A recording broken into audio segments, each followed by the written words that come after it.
forgotten village where no birds sing and every shadow hides a whisper, the doll sits perfectly still. Locals named her Okiku, but not out of love. They say speaking the name makes your dreams bleed. She wears a faded red kimono, the color of dried blood, and her black hair grows longer each season. It was synthetic once, but now it's human, tested, confirmed, from a girl who should have been long dead. The story begins in 1918, with a brother who brought the doll home for his sick little sister. The girl, Kikuko, loved it deeply, whispering secrets into its porcelain ears and braiding its soft, lifeless hair. When Kikuko died suddenly, her parents tried to bury the doll, but the earth spit it back up. They kept it in her room, where it cried at night without tears and stared without moving. Candles blew out, doors creaked open, the doll appeared in places no one left it, always watching, always waiting. Priests were called, rituals were chanted, salt was poured in lines around the house, but nothing ever changed. The doll stayed warm, even in winter. Its hair grew by inches, curling unnaturally along the tatami mats. Eventually, the family brought it to Manenji Temple, begging monks to seal away the restless spirit inside. They agreed, not out of courage, but duty, with eyes lowered and hands trembling as they took her. Since then, Okiku has remained behind a glass case, her small figure unmoving, but her presence always expanding. Tourists visit and leave with migraines, or worse, dreams of her whispering secrets only they seem to understand. They say her eyes follow you wherever you move, but the true terror begins when they suddenly stop following you. Because if her gaze isn't fixed on you anymore, then she's no longer in the glass, she's somewhere behind you. Sometimes, mirrors appear where none existed before, and in their depths, her reflection waits, smiling in silence just beyond your shoulder. A curious scientist once clipped a strand of her hair for study. The next morning, his eyes had gone ghost white. He wasn't blind, he just refused to see. He scrawled a single sentence in blood before disappearing: "She remembers who touches her." A monk once dared to trim her growing hair during a solar eclipse, despite warnings passed down from older priests. He collapsed hours later and slipped into a 113-day coma, breathing shallowly as if someone were whispering directly into him. When he awoke, he screamed in a child's high voice, "It hurts when you pull. She's not done growing yet." He never returned to normal. His mouth froze mid-prayer, and his fingers clutched at invisible strands only he could feel. Visitors to the temple often notice fog forming on her glass case, even in dry seasons with no humidity. Sometimes when photos are taken, Okiku's face looks different, eyes tilted, mouth stretched, head slightly turned, as if posing for the lens. One woman snapped a selfie near the case. At home, she discovered another face growing beneath the skin of her cheek. A boy once mocked her aloud, laughing, "She's not scary, just ugly." That very night, he awoke choking, unable to speak. His tongue was missing, but it wasn't gone. It rested on his pillow, wrapped tightly in black strands of doll's hair. It was tied in a silk ribbon, the kind Okiku wears on her kimono, untouched, yet constantly refreshed without human hands.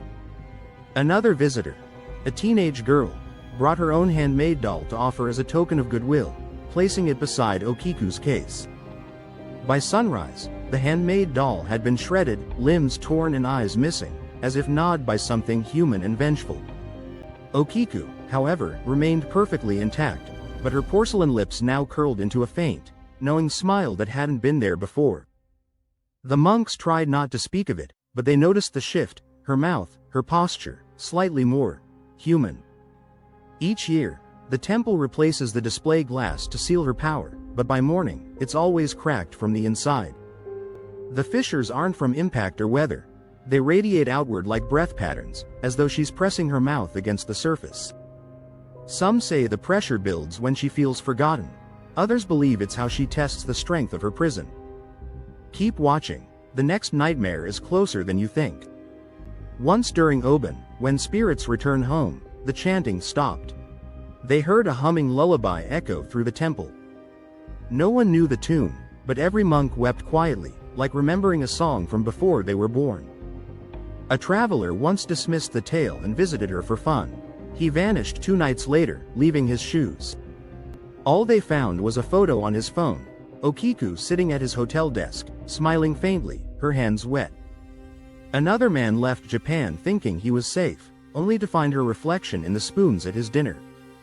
He burned every object with a surface, but she found her way into his dreams, etched behind his closed eyes. The temple still receives letters, drawings of dolls with bleeding mouths, messages written in unknown dialects, always ending in Okiku. Some who've never seen her describe her perfectly.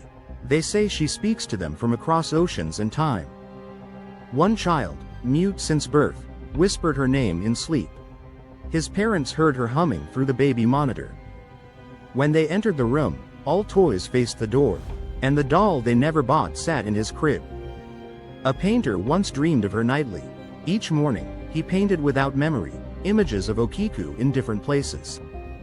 In one, she sat atop a pile of bones. In another, she held the moon in her tiny hands. His final painting was him beside her, head tilted, eyes blank, smiling with blood flowing from his ears.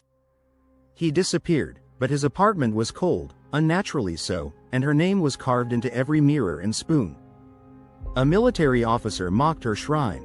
He returned home to find his daughter chanting in languages she never learned. She drew pictures of a girl with long black hair and a mouth sewn shut with red thread.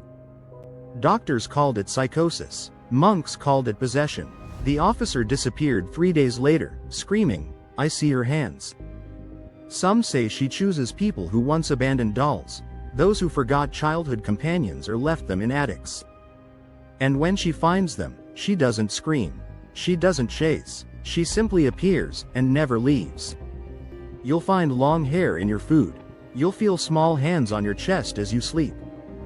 One girl told her diary about dreaming of a doll that walked without footsteps. She disappeared days later. Her diary kept writing itself. Entries in her handwriting, dated after she vanished, each ending with, "She likes my silence."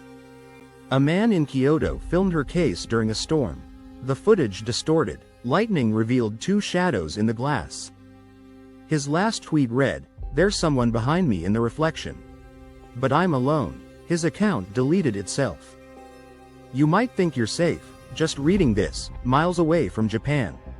But you've already seen her in your mind. That's the key. She's memory. She's thought. Once imagined, she exists. Wherever she's remembered, she steps through the cracks. She waits in puddles, mirrors, phone screens, any reflection you forget to watch closely. She mimics. She remembers. She enters. People report seeing her smile just before they sleep, only to wake with bruises shaped like tiny hands. Some remember lullabies they've never known. Others wake speaking Japanese, only to forget how to say their own name. One woman woke up mid-laughter, staring into the mirror, but her reflection wasn't laughing anymore. It was biting. If you ever see her, don't name her. Don't speak. Don't touch her hair. Don't ask what she wants. Because she doesn't want anything. She wants you, your warmth, your memories, your quietest regrets, wrapped in silence like snow. She's the spirit of forgotten love twisted into hunger. She's the child you left behind. And she's still growing. Tonight, if the wind sounds like breathing, or a mirror fogs without cause, don't wipe it. Don't look again. And if you wake with a black strand of hair in your mouth, it's already far too late. Coming next. Even darker tales await.